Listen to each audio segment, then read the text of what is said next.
Audio Jungle.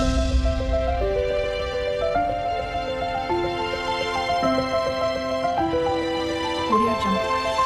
Hi friends, இன்றைக்கி இந்த வீடியோவில் நம்ம என்ன பார்க்க போகிறோம்னு பார்த்தீங்கன்னா, ரொம்பவே ட்ரெண்டாக போயிட்டுருக்க ஆரி ஒர்க் ப்ளவுஸ் தான் எப்படி தைக்க போகிறோம் அப்படின்னு பார்க்கலாம். முதல்ல வந்து ஆரி ஒர்க் ப்ளவுஸுக்கு தேவையான லைனிங் துணி வந்து எப்படி கட் பண்ணலான்னு பார்க்கலாம் வாங்க. லைனிங் துணியை கட் பண்ணுறத வச்சு தான் நம்ம ஆரி ஒர்க்கு தைக்கவும் முடியும், அதை வந்துட்டு நம்ம கட் பண்ணி ஸ்டிச் பண்ணவும் முடியும். ஃபஸ்ட்டு வந்து இப்போ நம்ம கட்டிங் வீடியோ பார்த்துடலாம். கட் பண்ணுறதுக்கு நான் வந்து லைனிங் துணி வந்து எடுத்துக்கிட்டேன். 1.5 மீட்டர் அளவுக்கு எடுத்துருக்கேன். எதுக்காகனா கை வந்து எல்போ வரைக்கும் நான் வந்து வைக்க போகிறேன். அதுக்காக 1.5 அளவுக்கு நான் வந்து எடுத்திருக்கேன். இப்போ வந்து அளவு ப்ளவுஸ் வச்சு தான் நம்ம வந்து ஆரி ஒர்க்காக செய்ய போகிற அந்த ப்ளவுஸை வந்து நம்ம ஸ்டிச் பண்ண போகிறோம். அதுக்கு தேவையான அளவு நம்ம வந்து கட் பண்ணி எடுத்துக்க போகிறோம். இது வந்து அளவு ப்ளவுஸ் தான் நான் எடுத்திருக்கேன். இந்த அளவு ப்ளவுஸில் வந்துட்டு லென்த்து வந்து கொஞ்சம் கீழே இறக்கி வேணும், இடுப்பு வந்து கொஞ்சம் கீழே இறக்கி வேணும். ஆனால் இந்த அளவு ப்ளவுஸ் வந்து இறக்கம் இல்லாமல் இருக்கும். அதனால் நான் முன்னாடியே வந்துட்டு கொஞ்சமாக வந்துட்டு ஒரு இன்ச் அளவுக்கு நான் ஆல்ரெடி வந்து இறக்கமாக வைக்கிற அளவுக்கு மார்க் பண்ணிக்கிட்டேன். ஸ்கேல் எடுத்து மார்க் பண்ணிக்கிட்டேன். இப்போ அந்த மார்க் பண்ணதுக்கு மேலே அந்த அளவு சட்டையை வந்து வச்சுக்கலாம். சட்டை மடக்கி இந்த மாதிரி நீங்கள் இதில் காட்டின மாதிரியே நீங்கள் மடக்கி வச்சிங்கன்னா அளவு வந்து பர்ஃபெக்டாக கரெக்டாக நீட்டாக வரும். அந்த மாதிரி மடக்கிக்கோங்க. மடக்குனதுக்கப்புறமா நமக்கு கீழே இடுப்பு பகுதியில் அந்த மடிப்பு இருக்குது பார்த்திங்களா, அந்த மடிப்புக்கிட்ட அந்த தையல் லாஸ்ட் அந்த இடுப்பு தையலில் அந்த இடத்துல வந்து ஒரு அளவு பிடிச்சிக்கலாம். அந்த இடத்துல ஒரு அளவு வந்து மார்க் பண்ணிவிட்டு, அது பக்கத்தில் ஒரு 3/4 இன்ச் அளவுக்கு மார்க் பண்ணிவிட்டு, அதுக்கப்புறம் தான் நம்ம எக்ஸ்ட்ரா விட போகிற துணியை வந்து மார்க் பண்ணணும். எக்ஸ்ட்ரா விட போகிற துணி வந்து நான் 1.25 அளவுக்கு எக்ஸ்ட்ரா வந்து துணி விட போகிறேன். அப்போ நம்ம வெயிட் போட்டாலும் சரி, அதுக்கப்புறம் நம்ம குண்டானாலும் சரி, இளைச்சாலும் சரி, இளைச்சா கூட பிரச்சனை இல்லை. வெயிட் போட்டோம் அப்படின்னா அந்த ப்ளவுஸ் வந்து தைக்கிறது வீணாக போயிடும். அதனால் நான் 1.25 அளவுக்கு நான் எக்ஸ்ட்ரா வந்து விட்டுக்க போகிறேன். இப்போ மேலே வந்து ஷோல்டர் பார்ட்டில் வந்துட்டு இந்த மாதிரி கரெக்டான அளவு வந்து ஃபஸ்ட்டு மார்க் பண்ணிக்கலாம். கரெக்டான அளவு மார்க் பண்ணிவிட்டு, இந்த ஆர்ம் ஹோலை வந்து நம்ம ஒரு சில பேர் சொல்லுவாங்க, ப்ளவுஸு எப்படி இருக்கோ நான் கொடுத்த அளவு ப்ளவுஸ் மாதிரி அப்படியே தைச்சி தாங்கன்னு சொல்லுவாங்க. அப்போ அது வந்து அவங்களுக்கு பர்ஃபெக்டாக வந்து மேட்ச் ஆகுதுன்னு அர்த்தம். அந்த அளவுக்கு நம்ம இப்போ அந்த ஆர்ம் ஹோலையும் வந்து அதே மாதிரியே வந்து எப்படி நம்ம மார்க் பண்ணலாம் அப்படின்றத இந்த வீடியோவில் நீங்கள் தெளிவாக பார்த்து தெரிஞ்சுக்கலாம். இப்போது இதே மாதிரியே சுருட்டி சுருட்டி நம்ம அதை கரெக்டாக அந்த மார்க்லேயே தான் நான் வந்து மார்க் பண்ணிக்கிட்டே வந்துட்டுருக்கேன். அந்த தையல் போட்டதுலேயே மார்க் பண்ணிகிட்டே வந்துட்டுருக்கேன். இப்போ அந்த எண்டிங்கில் வந்துட்டு எந்த இடத்துல முடியுதோ அந்த இடத்துல முடிச்சுக்கலாம். இதே மாதிரியே நீங்கள் ஒவ்வொரு ப்ளவுஸுமே கரெக்டான அளவு வச்சு இது பண்ணிங்க அப்படின்னா நமக்கு ஒரு சில பேருக்கு அளவெடுக்க தெரியாது. அளவெடுக்க தெரியாமல் ப்ளவுஸ் இருந்தால் கொடுங்கன்னு சொல்லுவாங்க. அளவு ப்ளவுஸை வச்சு இந்த மாதிரி நீட்டாக நம்மளாலையும் ப்ளவுஸ் வந்து ஸ்டிச் பண்ண முடியும். அடுத்து வந்து எக்ஸ்ட்ரா சீம் அலவன்ஸ் நம்ம வந்து தைக்க போகிற துணிக்காக எக்ஸ்ட்ரா வந்து மேலே வந்து மாதிரி மார்க் பண்ணிக்கிறேன். இதுவுமே வந்துட்டு மேலேயும் சரி அந்த ஆர்ம் ஹோல் பக்கத்துலேயும் 1.25 அளவுக்கு எக்ஸ்ட்ரா அளவு விட்டுக்கிறேன். தையலோட எக்ஸ்ட்ரா அளவு 1.25 அளவு வச்சுக்கிறேன். இதை வந்து ஸ்ட்ரெயிட்டாக நம்ம 1.25 அளவுக்கு வச்சோம் பார்த்திங்களா, இது வந்து கரெக்டான மார்க்கை வந்து கோடு போட்டுட்டு எக்ஸ்ட்ரா இருக்க மார்க்கையும் கோடு போட்டுக்கலாம். இப்போ அதை தான் வந்து கட் பண்ணி எடுத்துக்க போகிறோம். மேலேயும் வந்துட்டு இது வந்து ஷோல்டர் பார்ட்ஸ்லேயும் வந்து ஒரு 1/4 இன்ச் அளவுக்கு, ஏன்னா 1/4 இன்ச் அளவுக்கு நம்ம வந்து தையல் போடும்போது மேலே வந்து கொஞ்சம் லைட்டாக விடணும் இல்லையா, அதனால் எக்ஸ்ட்ராவும் விட்டுட்டேன். இப்போ நம்ம இந்த துணியை வந்து கட் பண்ணி எடுத்துக்கலாம். கரெக்டாக நம்ம எந்தெந்த இடத்துல வந்து மார்க் பண்ணியிருக்கோமோ அந்தந்த இடத்துல இந்த மாதிரி நாட்ச் போட்டு கட் பண்ணிக்கோங்க. அப்போ தான் நமக்கு வந்து அளவு தெரியும். இல்லைன்னா ஒவ்வொரு வாட்டியும் நம்ம அளவு ப்ளவுஸை எடுத்து பண்ணும்போது ரொம்பவே சோம்பேறி ஆகிடும். நமக்கு தைக்கவே இன்ட்ரெஸ்ட்டே இல்லாமல் போயிடும். அதனால் அந்தந்த இடத்துல நம்ம வந்து எந்த இடத்துல மார்க் பண்ணியிருக்கோமோ அந்த அளவுகளை வந்து நம்ம நாட்ச் பண்ணிட்டோம் அப்படின்னா ஈஸியாக நமக்கு வந்து தையல் வந்து போட்டுக்கலாம். இது ஃபுல்லாகவே நான் வந்து கழுத்து வந்து இப்போ நான் மார்க் பண்ணலை. ஏன்னா நான் ஆல்ரெடி வந்துட்டு நான் சொன்ன மாதிரியே தான் நம்ம வந்து ஆரி ஒர்க் வந்து ஸ்டிச் பண்ண போகிறோம். அதுக்கேற்ற மாதிரி அளவு வந்து ஆரி ஒர்க்கில் வந்து பண்ணிக்கலாம். அதனால் அது எடுத்தாச்சு. நெக்ஸ்ட்டு வந்து இப்போ கைக்கு கட் பண்ண போகிறோம். First body part back side வந்து கட் பண்ணிட்டதுக்கப்புறமா நெக்ஸ்ட்டு வந்து கைக்கு தான் போகணும். ஃப்ரண்ட் பகுதிக்கு போகக்கூடாது. இல்லைன்னா நமக்கு வந்து துணியோட அளவு வந்து பத்தாம போயிடும். அதனால் கைக்கு வந்து டைரெக்டாக வந்ததுக்கப்புறம் கையோட அளவு வந்து மடித்து 4 துணி வர மாதிரி மடிச்சுக்கிட்டோம். மடிச்சதுக்கப்புறம் என்னோடய லென்த்து வந்து 11.5 வேணும். அதனால் 11.5 அளவுக்கு லென்த்தை வந்து மார்க் பண்ணிக்கிட்டேன்.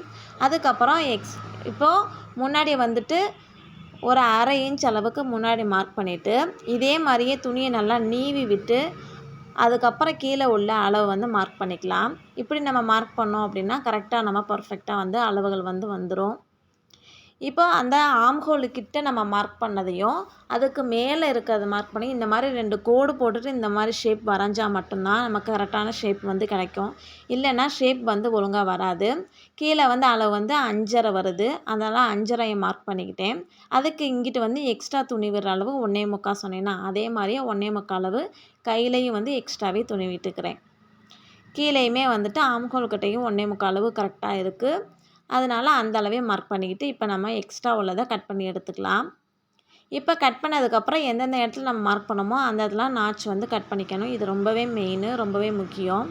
இப்போ நம்ம கையும் வந்து கட் பண்ணி எடுத்துக்கிட்டாச்சு. அதுக்கப்புறம் கை கட் பண்ணோம் பார்த்திங்களா, அதுக்கு மேலே தான் அதை வந்துட்டு நம்ம இப்போ கிராஸாக போட போகிறோம். ஒரு ப்ளவுஸ் எடுத்துட்டோம் அப்படின்னா அது வந்து கிராஸ் பீஸு நேர் பீஸுன்னு எப்படி தெரியணும்னா ஃப்ரண்ட் பக்கம் எடுத்து நம்ம இழுத்து பார்த்தோம் அப்படின்னாவே சுருக்க விழுவும். அது வந்து கிராஸு. இது பாருங்க பேக் சைடு வந்து சுருக்க விழல. இதுதான் வந்து நேர். அப்போ நமக்கு நேர் ப்ளவுஸ் எது கிராஸ் ப்ளவுஸ் எது அப்படின்னு தெரிஞ்சுக்கணுன்னாவே இப்படி நம்மக்கிட்ட கொடுக்குற ப்ளவுஸ் வந்து நம்ம இழுத்து பார்த்தோம் அப்படின்னா எது கிராஸு எது நேர் அப்படின்னு நமக்கு வந்து கரெக்டாக தெரிஞ்சிடும்.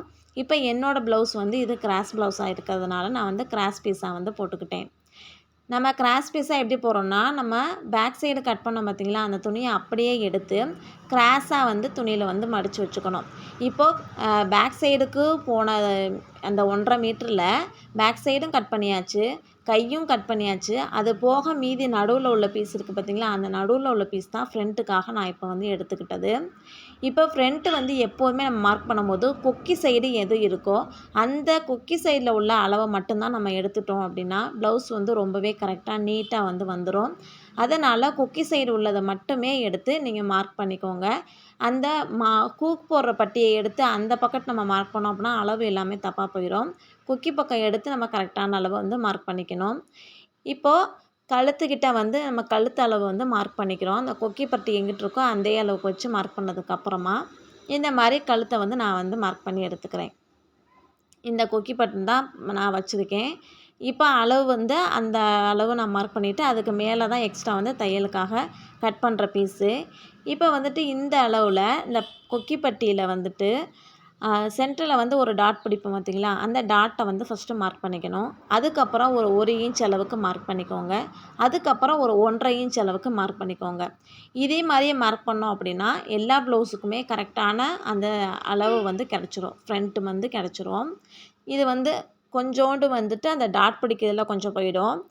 மீதி வந்துட்டு அந்த பட்டிக்கான கொஞ்சம் பீஸ் போயிடும். இப்படி நம்ம மடக்கி பார்த்தோம் அப்படின்னாவே நம்ம எடுத்துருக்க அளவு கரெக்டானா அப்படின்னு தெரிஞ்சிடும்.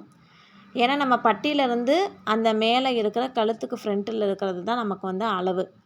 அந்த அளவு தான் நம்ம வந்து ஃப்ரண்ட்டில் வந்து வைக்க போகிறோம். இப்போ இந்த டாட் வந்து எப்படி வைக்கிறது அப்படின்னா இதுதான் எனக்கு ரொம்பவே கன்ஃபியூஷன் ஆனது. எனக்குமே தெரியாமல் நான் ரொம்ப நாள் முழிச்சது இதுதான். கரெக்டாக 2க்கும் நடுவில் வந்துட்டு துணியை வந்து மடக்கி வச்சுக்கோங்க. மடக்கி வச்சுட்டு சென்ட்ரு பாயிண்ட் இருக்குது பார்த்திங்களா, நம்மளோட 3 டாட் இருக்கும். 3 டாட்டோட சென்ட்ரு பாயிண்டில் ஸ்டார்டிங்கில் இருக்க அந்த முனையில் இருக்க அந்த புள்ளியை மட்டும் பிடிச்சிட்டு அதுக்கு கீழே இழுத்து வச்சோம் அப்படின்னா நம்ம கரெக்டான அந்த அளவு வந்து கிடச்சிரும். இதோட ஸ்ட்ரெயிட்டாக உள்ள இந்த அளவு எவ்வளோன்னு பார்த்தீங்கன்னா என்னோடய ப்ளவுஸில் வந்து 2.25 இருந்துச்சு. அந்த 2.25 இங்கே நம்ம அளவு எடுத்ததுல இருக்கான்னு பார்த்தீங்கன்னா கரெக்டாக வந்து இருக்குது. இந்த மாதிரி நம்ம மார்க் பண்ணிக்கிட்டோம் அப்படின்னா நமக்கு சூப்பரான அந்த டாட் வந்து 3 டாட் வந்து ஷேப்பாக வந்து நமக்கு அமைஞ்சிரும். ஒரு சில பேர் எல்லாமே கரெக்டாக எடுப்பாங்க. அந்த டாட் வந்து ஷேப் வந்து உட்காரது மட்டும்தான் டவுட்டாக இருக்கும். இந்த மாதிரி நீங்கள் மார்க் பண்ணிங்கன்னா கரெக்டாக வந்து அமைஞ்சிரும். நம்ம பீஸ் வந்து கட் பண்ணுறதுல தான் இருக்குது நம்மளோட ப்ளவுஸ் வந்து எப்படி நீட்டாக வருதுன்றது. அதே போல் சைடில் வந்து இந்த பட்டியும் வந்து எந்த இடத்துல முடியுதோ அந்த இடத்தையும் மார்க் பண்ணிக்கிட்டேன். இப்போ அந்த பட்டி ஸ்டார்டிங் பட்டி இருக்கும் பார்த்தீங்களா, அந்த இடத்துல நம்ம குறிச்ச மார்க்கும், சென்டரில் குறிச்ச மார்க்கும் 2ம் ஜாயிண்ட் ஆகணும். அதுக்கப்புறம் எண்டில் வந்து அந்த பட்டியோட மார்க்கும் ஜாயிண்ட் ஆகணும். இந்த மாதிரி ஜாயின் பண்ணிவிட்டு நம்ம அளவுகள்லாம் குறித்து வச்சுக்கலாம். இதுதான் வந்துட்டு நமக்கு ஃப்ரண்ட்டோட பீஸு. அந்த ஃப்ரண்ட் பீஸில் இது வந்து நம்ம ஊக்குப்பட்டி போடுவோம், அப்புறம் அந்த கொக்கி பட்டு போடுவோம். அதுக்காக 2 mm அளவுக்கு கொஞ்சமாக வந்து சின்னதாக மார்க் பண்ணிவிட்டு அதுக்கப்புறம் கட் பண்ணிக்கோங்க. அதே போல் மெயினாக வந்துட்டு நம்ம எங்கெங்கே நாட்ச் போடணுமோ அந்த இடத்துல நாட்ச் போட்டுக்கணும். இல்லைன்னா அளவு வந்து மாறி போயிடும், ரொம்பவே குழப்படி ஆகிடும். அதே போல் இந்த ஃப்ரண்ட்லேயும் வந்துட்டு ஆர்ம் ஹோல் இருக்குது பார்த்திங்களா, ஆர்ம் ஹோல் வந்து சுருக்கம் வரும் முன்னாடி.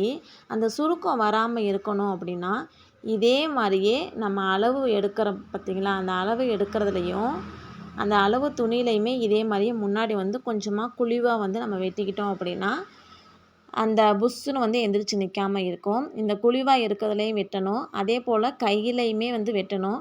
தொடர்ந்து வீடியோவை ஸ்கிப் பண்ணாமல் பாருங்கள், ஸ்டிச்சிங் வீடியோவும் பாருங்கள். அப்போனா தான் உங்களுக்கு புரியும். அந்த கையில் வந்து எந்த இடத்துல வெட்டுனா அந்த முன்னாடி வந்து புஷ்ஷுன்னு எந்திரிச்சு நிற்காமல் இருக்கும்னு உங்களுக்கு தெரியும். அதுக்கு தொடர்ந்து மறக்காமல் என்னோடய சேனலை சப்ஸ்கிரைப் பண்ணிக்கோங்க, பெல் ஐக்கானை கிளிக் பண்ணுங்கள். அப்போ தான் நான் போகிற ஒவ்வொரு வீடியோவும் உங்களுக்கு நோட்டிஃபிகேஷனாக வரும். இப்போது ஃப்ரண்ட்டு நான் வந்து அந்த மார்க் வந்து அதில் பண்ணல, அதனால் செக் பண்ணி பார்த்தேன் கரெக்டாக இருக்கான்னு. கரெக்டாக தான் இருக்குது. அதுக்கேற்ற மாதிரி இப்போ நம்ம கட் பண்ணி எடுத்துக்கலாம். இப்போ ஃப்ரண்ட்டு துணியை வந்து நம்ம கட் பண்ணி எடுத்தாச்சு. அந்த இடத்துல நாட்ச் போட்டுக்கலாம். இது ஏன்னா அந்த டாட் பிடிக்கிற இடத்துல நான் நாட்ச் போட்டுக்கிட்டேன், கீழேயும் நாட்ச் போட்டுக்கிட்டாச்சு. இப்போ கரெக்டாக எல்லா பக்கட்டும் நம்ம வந்து கட் பண்ணிக்கிட்டாச்சு. மீதி இருக்கிற துணியில் நம்ம பட்டிக்கு எந்த அளவுக்கு வேணுமோ பட்டி துணியை வந்து எடுத்துக்கலாம். பட்டி துணியை வந்து நம்ம தைக்கும் போது நமக்கு அளவு வந்து பார்த்து தைச்சிக்கலாம். கரெக்டான அளவுக்கு செவ்வகமாக வந்து கொஞ்சம் நீளமாக எடுத்துக்கிட்டேன். இதுதான் நம்ம வந்து தைக்க போகிற ஆரி ஒர்க்கு. ரொம்ப சிம்பிளான ஆரி ஒர்க்கு தான். இதை வந்து நெக்ஸ்ட் வீடியோவில் உங்களுக்கு நான் ஸ்டிச் பண்ணி காட்டுறேன். மறக்காமல் என்னோடய சேனலை சப்ஸ்கிரைப் பண்ணிக்கோங்க. Bye friends. ஏதோ சென்டிமெண்டா கேக்குறானே, போடா போகுதுண்ணே, ஒரு குத்து குத்துண்ணே அப்படியா?